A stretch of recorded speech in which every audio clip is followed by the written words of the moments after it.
السلام علیکم، میں ہوں سید منصوب حسن۔ ہم نے اپنی پچھلی ویڈیو جو کہ revival of S M Es in Pakistan کے اوپر تھی، اس میں ہم نے آپ کے سامنے ایک مختصراً کیس اسٹڈی رکھی تھی کہ کس طرح ڈیجیٹلائزیشن جو کہ ای آر پی امپلیمنٹیشن کی فارم میں تھی، کس طرح اس انڈسٹری کے لیے فائدہ مند ثابت ہوئی، اور ہم نے آپ کو بتایا تھا کہ پرائسنگ پالیسی پاکستان کی ایس ایم ایز کا ایک بڑا مسئلہ ہے اور اس مسئلے کو حل کرنا بہت ضروری ہے۔ تو یہ ویڈیو ہم آپ کے لیے لے کر آئے ہیں پرائسنگ پالیسی کے اوپر۔ اسی طرح ہم آپ کے سامنے کچھ اور کیس اسٹڈیز رکھیں گے تاکہ آپ کو معلوم ہو کہ جو سائنٹیفک مینجمنٹ کی ٹیکنیکس ہیں وہ آپ کی آرگنائزیشن کے لیے کس طرح فائدہ مند ہو سکتی ہیں۔ اس کے اندر ہم پرائسنگ پالیسی پہ مزید ایک ویڈیو لے کر آئیں گے، انٹرنل کنٹرول اور انفارمیشن ٹیکنالوجی کے کمبینیشن کے اوپر ایک ویڈیو لے کر آئیں گے، آئی ایس او 9000 کی اڈاپشن کے اوپر ایک ویڈیو آپ کے سامنے پیش کریں گے، اور پروجیکٹ مینجمنٹ کے حوالے سے آپ کو ایک ویڈیو آپ کے سامنے لے کر آئیں گے۔ یہ تمام وہ کیس اسٹڈیز ہیں جس پر ہم نے کام کیا ہے، یعنی منصوب اینڈ کمپنی نے جس کے اوپر کام کیا اور منصوب اینڈ کمپنی کے کلائنٹس نے ان سے فائدہ اٹھایا۔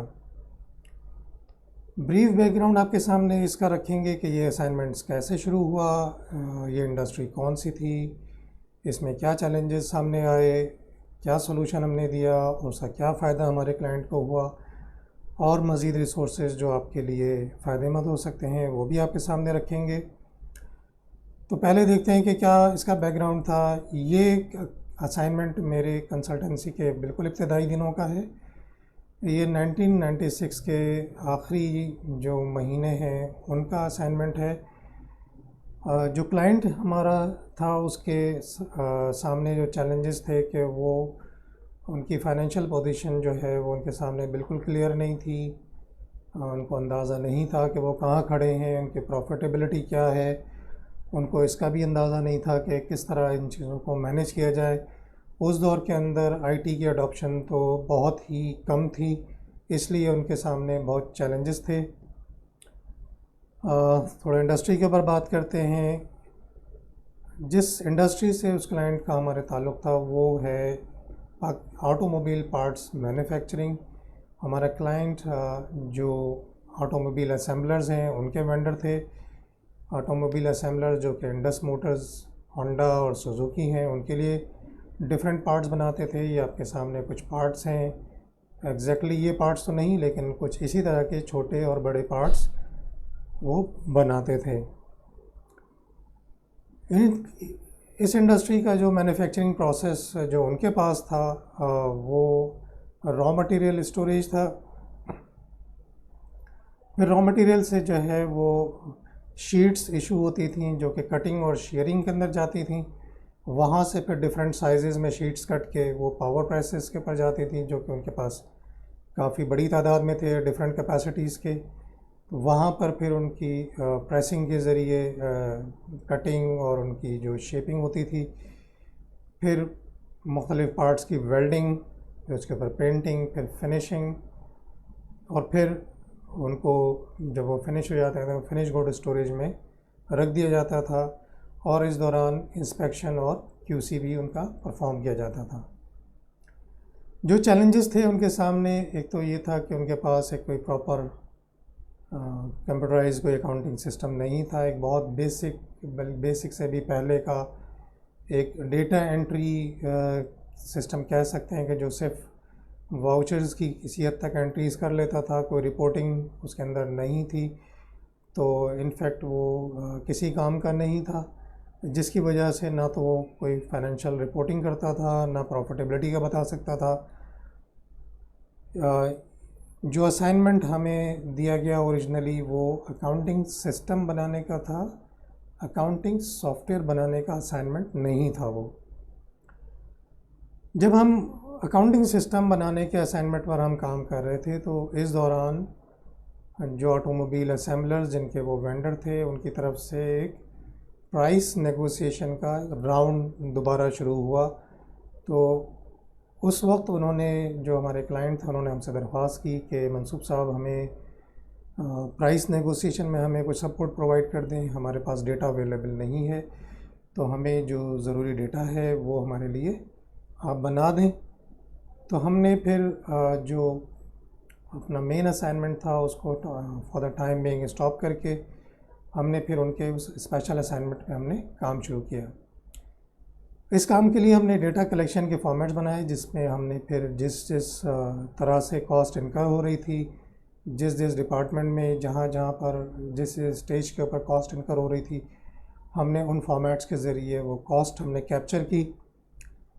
پھر جو اوور ہیڈس جس طرح سے انکر ہو رہے تھے ان کو اوور ہیڈس کی اکاؤنٹنگ کی, ان کے انالیسز کی. جو سب سے بڑا چیلنج مینوفیکچرنگ انڈسٹری کے اندر ہوتا ہے جہاں پر کہ ملٹیپل پروڈکٹس بن رہی ہوتی ہیں, مختلف سائزز کی پروڈکٹس بن رہی ہوں, مختلف کیپیسٹیز کی پروڈکٹس بن رہی ہوں, تو اس کے اندر ایشو یہ ہوتا ہے کہ ہر ایک کا مینوفیکچرنگ پروسیس الگ ہوتا ہے, ہر ایک کا مینوفیکچرنگ ٹائم الگ ہوتا ہے, ہر ایک کے اوپر لیبر کی ڈپلائمنٹ الگ ہوتی ہے. تو اس کی جو ایگزیکٹ کاسٹ کیلکولیٹ کرنا اتنا آسان نہیں ہوتا. وہ ہم نے ان کے لیے پھر ایلوکیشن اوور ہیڈس کی. پھر ہم نے ان کے ساتھ ان کے لیے پرائسنگ فارمیٹس بنائے. ان کے پاس جو آٹو موبائل اسمبلرز ہوتے ہیں ان کے دیے ہوئے کاسٹنگ اور پرائسنگ کے فارمیٹس ہوتے ہیں, ان کو سامنے رکھتے ہوئے ہم نے اور اس پرٹیکولر انڈسٹری کی جو ہم نے جو ڈیٹا کلیکٹ کیا تھا ہم نے اس کی مدد سے ہم نے ان کو پرائسنگ کے فارمیٹس بنا کے دیے نیگوسیشن کے لیے. اس کا نتیجہ یہ نکلا الحمدللہ کہ ان کو مختلف پروڈکٹس کے اوپر 30% سے لے کر 50% کا پرائس ریز ملا, کیونکہ کاسٹ جو ہے وہ نیئر ٹو ایکوریٹ جو ہے وہ کلیکٹ ہو گئی تھی, بہت اچھے طریقے سے اس کی انالیسس ہو گئی تھی, پراپر ایلوکیشن ہو گئی تھی, اور ایک مناسب طریقے سے جو کہ میتھڈ انہوں نے جو کہ اسمبلرز کا پرووائڈڈ ہے اس طریقے سے وہ پریزنٹ بھی ہو گئی تھی. تو سمجھنے میں دونوں کو پریشانی نہیں ہوئی اور اس پر آسانی کے ساتھ انڈرسٹینڈنگ بن گئی اور ان کو ایک اچھا پرائس ریز مل گیا. اب آپ کے سامنے رکھتے ہیں کہ آپ مزید کیسے فائدہ اٹھا سکتے ہیں. پہلی چیز تو یہ کہ آپ انفارمیشن ٹیکنالوجی کو اپنے ہاں جو بھی آپ کے ہاں صورتحال ہے بھرپور طریقے سے استعمال کریں. اپنے ہاں ERP ضرور امپلیمنٹ کریں, انٹرپرائز ریسورس پلاننگ یا انٹرپرائز ریسورس مینجمنٹ, وہ سافٹ ویئر کو ضرور امپلیمنٹ کریں. کانٹینٹ مینجمنٹ کے ساتھ امپلیمنٹ کریں تو زیادہ بہتر ہے. کووڈ-19 نے لوگوں کو گھروں میں بند کر دیا تھا, ورکنگ فرام ہوم کا کانسیپٹ اسٹارٹ ہو گیا. آئندہ بھی کسی صورتحال میں بھی ہو سکتا ہے, تو آپ کو اپنے اسٹاف سے گھر میں ان کو کام لینے کے لیے, ان کو پروڈکٹیو رکھنے کے لیے آپ کے پاس ٹیکنالوجی ہونی چاہیے, تاکہ نہ آپ کا وقت ضائع ہو اور نہ ان کا وقت ضائع ہو اور نہ ہی پاکستان کے لیے پروڈکٹیوٹی کا نقصان ہو. دوسری چیز جو ہم آپ کے سامنے رکھتے ہیں کہ آپ مینجمنٹ اکاؤنٹنٹس کا اور cost and management accountant firms کا بھرپور استعمال کیجئے. Cost and management accountant firms کو آپ اسپیشلائزڈ اسائنمنٹس کے لیے استعمال کیجئے. جو کوالیفائڈ مینجمنٹ اکاؤنٹنٹس ہیں جو کہ ایسوسیٹ ممبرز ہیں یا فیلو ممبرز ہیں ICMA کے, ان کو آپ سینئر پوزیشنز کے لیے رکھیے اور ہائی لیول کی انالیسز, ہائی لیول کی رپورٹنگ, اسٹریٹجک ڈیسیجن میکنگ کے لیے ان سے کام لیجئے. جو ICMA کے اسٹوڈنٹس ہیں, جو CMA کے اسٹوڈنٹس ہیں, ان کو آپ انٹرنشپ پہ یا فل ٹائم امپلائمنٹ پہ رکھیے تاکہ وہ آپ کا ڈے ٹو ڈے کام سنبھال سکیں.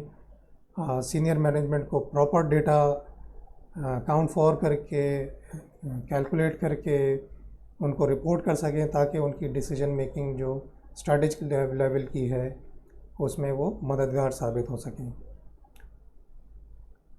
نیکسٹ ویڈیو میں ہم آپ کے سامنے ایک اور پرائسنگ پالیسی کے بارے میں بات کریں گے جو کہ کیٹرنگ انڈسٹری کے اوپر ہے, جہاں پر ہمیں ایک بڑی چیلنجنگ پرائسنگ پالیسی کا ہمیں سامنا تھا. ہم آپ کے سامنے شیئر کریں گے کہ وہ کس طرح کی تھی اور اس میں ہم نے ان کو کیا سپورٹ پرووائڈ کی اور ان کو اس سے کیا بینیفٹ ملا.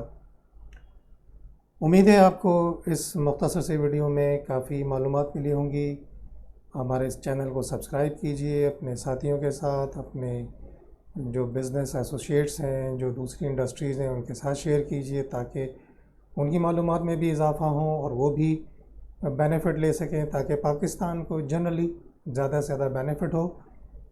ہماری کسی سروس کی ضرورت ہو تو ہمارے کانٹیکٹس آپ کے سامنے ہیں، ویڈیو کے ڈسکرپشن میں بھی اویلیبل ہیں۔ اس کے ساتھ ہی آپ کی توجہ کا بہت بہت شکریہ۔ انشاءاللہ آپ سے اگلی ویڈیو میں بہت جلد ملاقات ہوتی ہے۔ اللہ حافظ۔